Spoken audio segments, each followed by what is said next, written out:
ngrasa ingsun lakune stangaya wara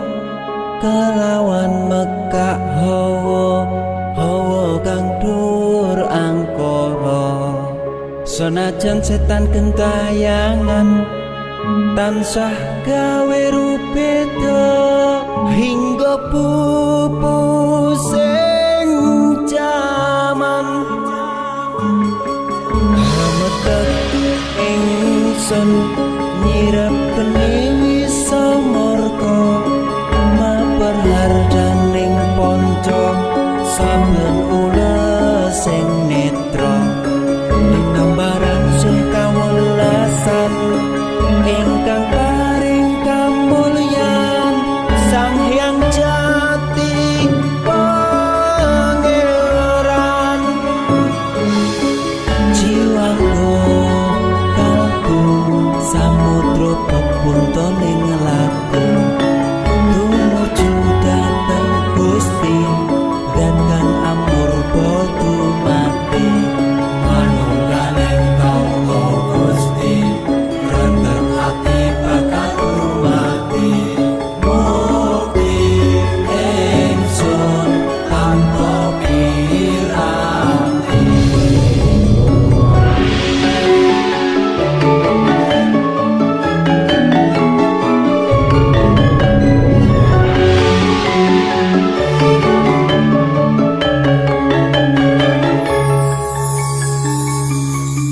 sumebyar ing sukma madu sarining perwita maneka warna prada bangun praja sampurna sangkala tidha mungsa ana bentuk nyata sirna yang sing rasa mardika mugia den setya pusaka kalima sada yakti dadi mustika sajroning jiwa raga bejo mulya waskita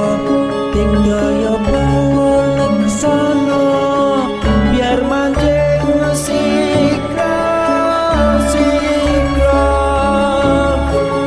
ampun sepung kudu tengkena iso panulung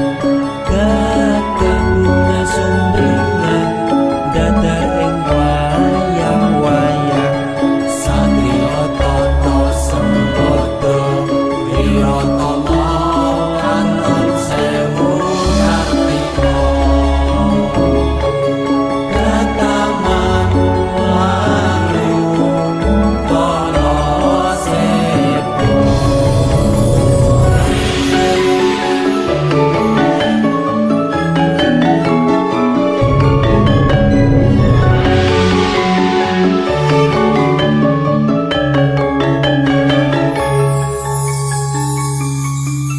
memuji ingsun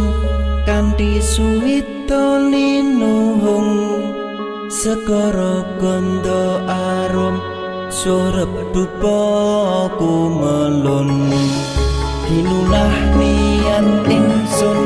hangidung saka kang luhur titahing Sang Hyang Agung rembesing tresno tandha luhing netra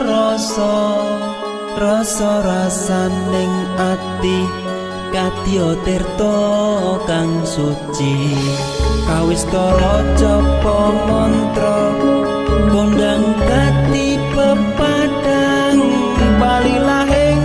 Sang Hyang Wenang